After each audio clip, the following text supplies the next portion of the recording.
karibu sana.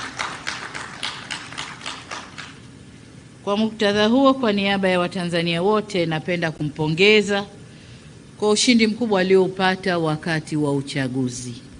Tunakupongeza sana, lakini pia tunapongeza chama chake cha National Resistance Movement kwa ushindi huo mkubwa, na ushindi huu umetokana na ilani manifesto ya chama ambao wamepanga kuwafanyia Waganda na Waganda kuwa na imani bado na uongozi wake. Kwa ni matumaini yetu kuwa chini ya uongozi wake Uganda itaendelea kupiga hatua za maendeleo, na hasa tunavyozungumza hivi nini tunakwenda kuwafanyia nchi zetu, na sisi tuseme Watanzania tuko tayari kufanya kazi bega kwa bega na Uganda kwa ajili ya maendeleo ya nchi zetu. Ndugu zangu, Mheshimiwa Rais alipofika tulikuwa na mazungumzo ya faragha mimi na yeye, lakini kubwa alilolifanya ni kunikumbusha. Amesema kwenye kazi hizi anazozifanya na miaka 65. Sasa huo ndio umri wangu mimi toka nimezaliwa mpaka nilipofika. Nimeanza 66 juzi. Kwa hiyo kwa vovote ana maarifa makubwa kuliko ya kwangu. Kwa alikuwa ananikumbusha madhumuni ya nchi zetu hizi kupata uhuru na tunakoelekea na jinsi ya kurudi kwenye madhumuni yale ambayo wazee wetu wametuachia. Ndio ilikuwa sehemu kubwa ya mazungumzo yangu mimi naye, lakini papo hapo watu wetu, timu zetu za mawaziri na wasaidizi wao walikuwa wana mazungumzo, sisi tunaendelea na wao wanaendelea. Na mawaziri wetu wamepitia mambo kadhaa ambayo wamezungumza nyuma, wamekubaliana utekelezaji haujafikia pazuri, na wale ambao wamefikia pazuri wamekumbushana waendeje kuyamaliza. La kwanza walilozungumza ni swala zima la ujenzi wa mabomba ya nishati haya. Kuna bomba mnalolijua kama bomba la EACOP ambayo ni lile bomba litakalochukua mafuta ghafi kutoka Uganda mpaka Tanga bandarini, na tunamshukuru Mungu na tunashukuru ndugu zetu kwa mazungumzo yetu. Kuanzia Julai huenda meli ya kwanza ikaondoka pale Tanga kwenda mafuta yanakopelekwa. Lakini ndani yake kuna mambo mengi ambayo tulizungumza jinsi ya kuendana nayo tuyamaliza. Lakini pia tumezungumzia mabomba mawili mengine. Kuna bomba la gesi takalotoa gesi Tanzania kupeleka Uganda, lakini kuna bomba la mafuta safi sasa ambayo yatakuwa yamesafishwa Uganda yanakwenda kwenye nchi yanakouzwa. Tutatumia corridor hiyo hiyo, ushoroba huo kusafirisha hadi Tanga na Tanga kutafuta safari yako huko yanakopelekwa. Kwa hiyo hilo ndilo la kwanza tumezungumza. La pili, kama mnavyojua sasa hivi nchi zetu ambazo hazina bahari wanategemea sana bandari zetu za Tanzania. Bandari ya Dar es Salaam na bandari ya Tanga, lakini hata Mtwara kwa Uganda ni Dar es Salaam na Tanga. Tumezungumza jinsi watakavyopata nafasi ya kuzitumia bandari hizi na kusafirisha mizigo. Lakini kubwa zaidi, nimewapa taarifa kwamba Tanzania ndani ya ilani yetu ya Chama cha Mapinduzi kipindi hiki mpaka 2030 tuna nia ya kujenga reli itakayounganisha Tanga hadi Musoma, na kule watasafirisha kwa ziwa kwenda Uganda, jambo ambalo limewapa faraja sana kwa sababu usafiri utakuwa umerahisishwa. Lakini pamoja na hayo tumezungumza reli ya SGR ambayo tunaipeleka mpaka Isaka mpaka Lusahunga, na tukaomba serikali ya Uganda waunge hapo kuelekea wapi kuna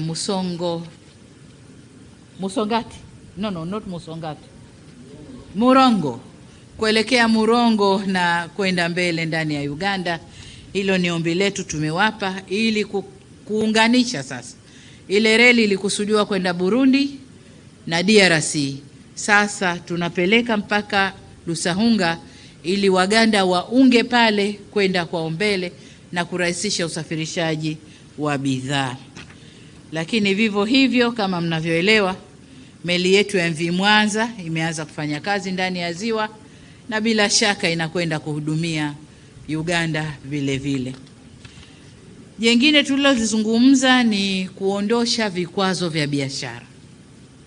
Tumekuwa tukizungumza mara nyingi, vikwazo vya biashara tumekuwa tukiviondosha, na kila tunapoondosha, ziwe ni tarifu baria, za kikodi au zisizo za kikodi, biashara inakuwa. Sasa tunakwenda tunarudi nyuma, tunakwenda tunarudi nyuma. Lakini kwa ukweli biashara yetu imekuwa baina ndani ya nchi zetu za Afrika Mashariki. Lakini kuna vikwazo ambavyo watendaji wetu katika maeneo mbalimbali wanaviweka. Tumezungumza kuviondosha ili tuweze kukuza zaidi biashara na kutengeneza soko la Afrika Mashariki. Na hili ndilo mzee alitumia muda mrefu kunieleza, soko la Afrika Mashariki. Tunazalisha, wa nje wanataka kutuletea vya kwao, lakini sisi wenyewe tunazalisha in excess, hatuna soko. Kwa hiyo hilo nalo tumelizungumza kwa kiasi kikubwa.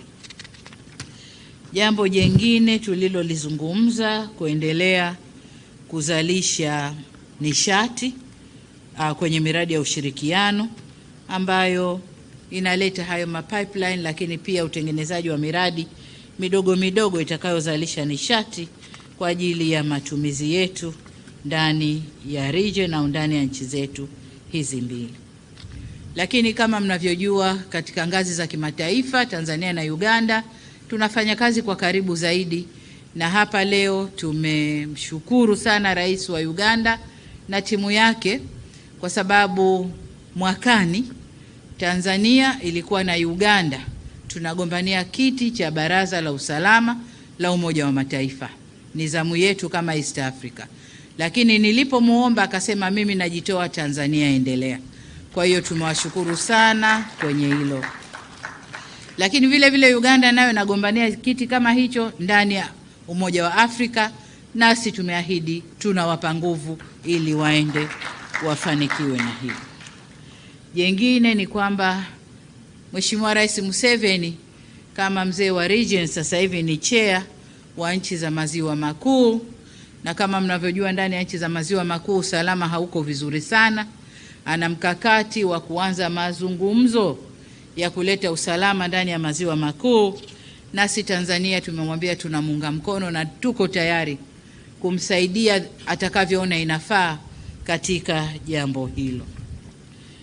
Na nadhani mengine nimwachie Mheshimiwa Rais Museveni, nisiyamalize yote. Kwa yale ambayo nimeyaacha yeye atatueleza, atayafafanua. Lakini kama mnavyomjua mzee ni mzee wa historia, tatumegea historia kidogo, atatuasa na atamalizia yale ambayo mimi sikuyamaliza.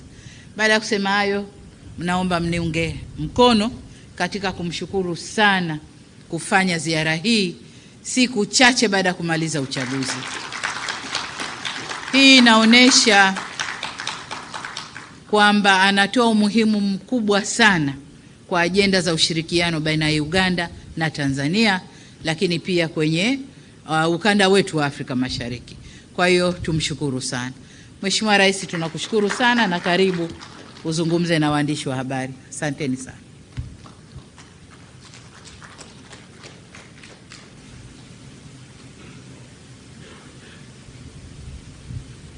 Mheshimiwa Rais Samia na mawaziri ambao wako hapa, asante sana kutupokea kwa ziara hii fupi. Kama alivyoelezea, tuliongea juu ya madhumuni ya ukombozi wa Afrika. Tulikuwa na malengo 3. Lengo la kwanza, uhuru, kufukuza wakoloni ambalo wazee wetu waliweza kutimiza, tukapata uhuru. Baada ya uhuru tulikuwa tunafaa kufanya mambo mengine mawili: patia watu wetu, sijui wanakisemaje kwa Kiswahili, prosperity.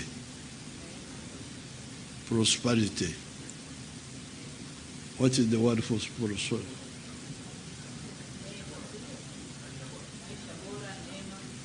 Mema.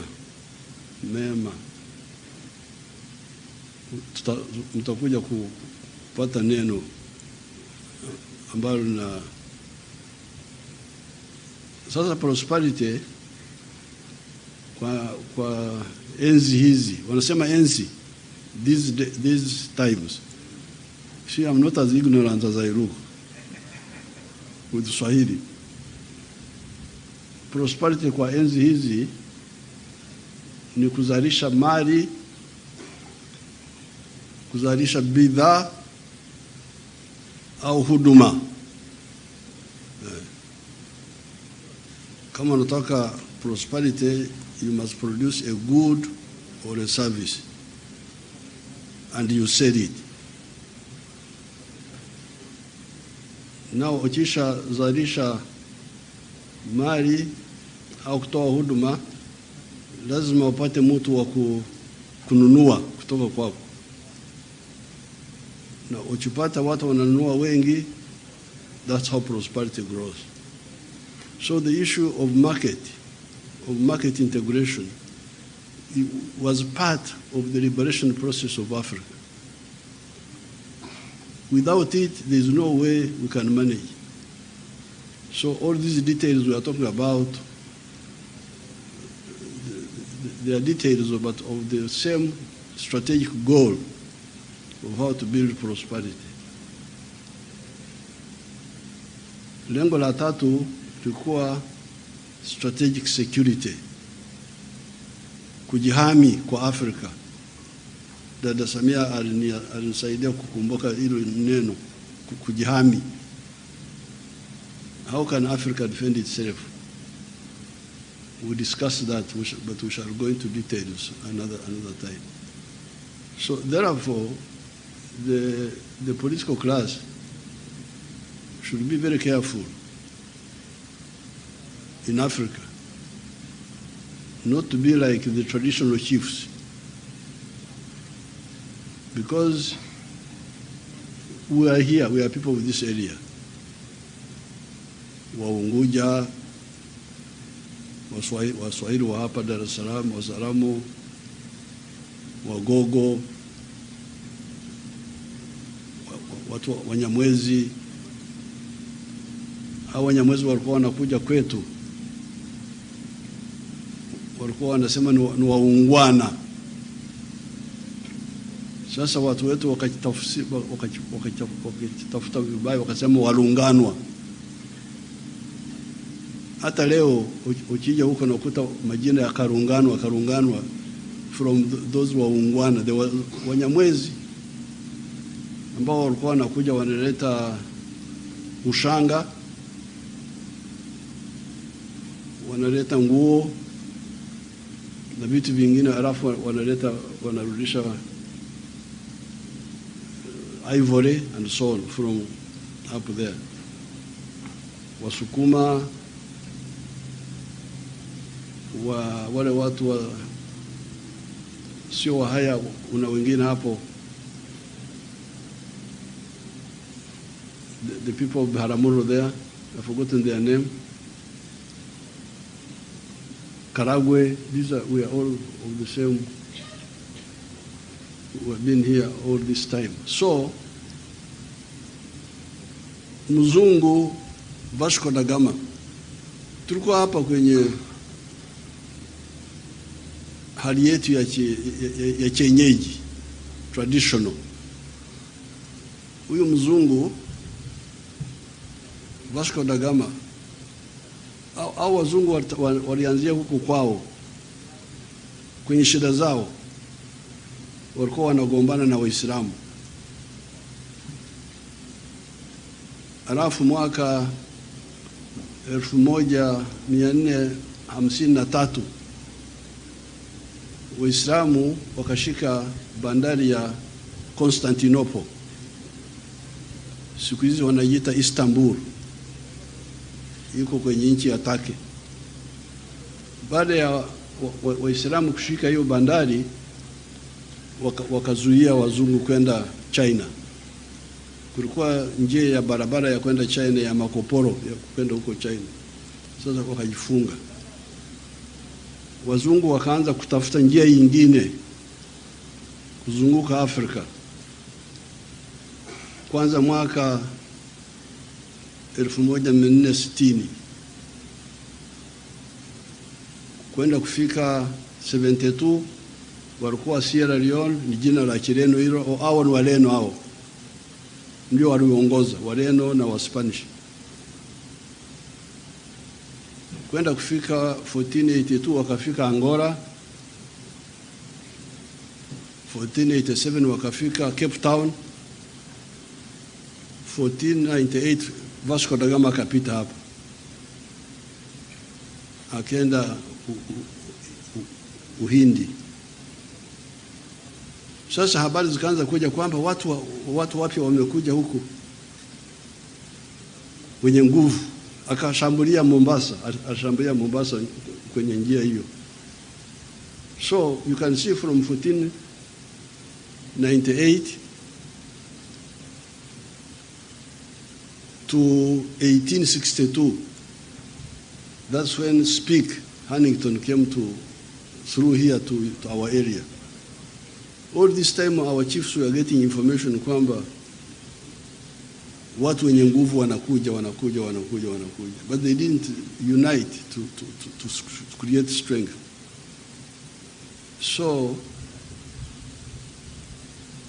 baada ya uhuru, we need to move to strengthen Africa, not to repeat those problems, because I can see some threats already coming up.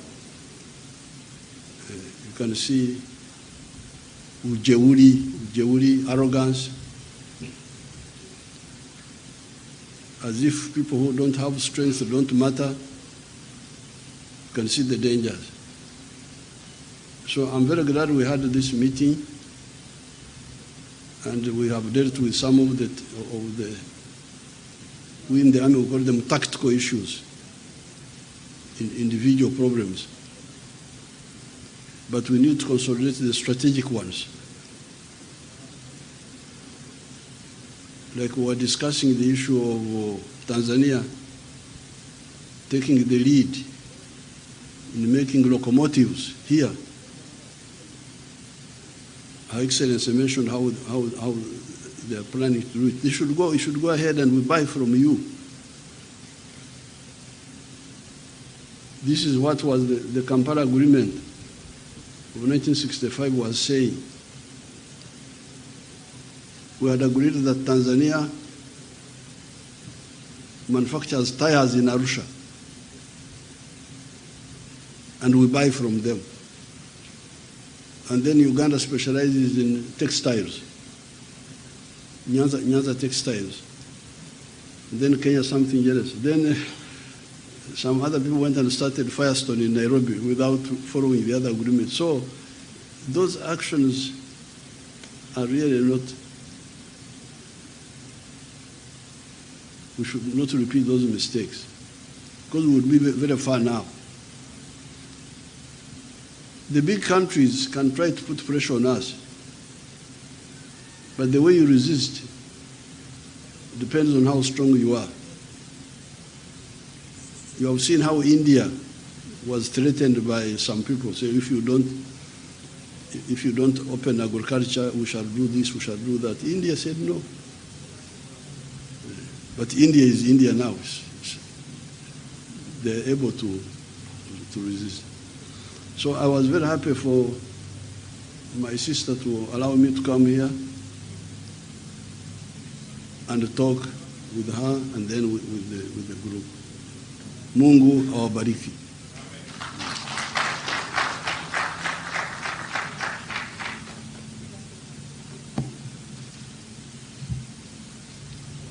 Tunawashukuru sana viongozi wetu, marais, kianza na mwenyeji Daktari Samia Suluhu Hassan, Rais wa Jamhuri ya Muungano wa Tanzania.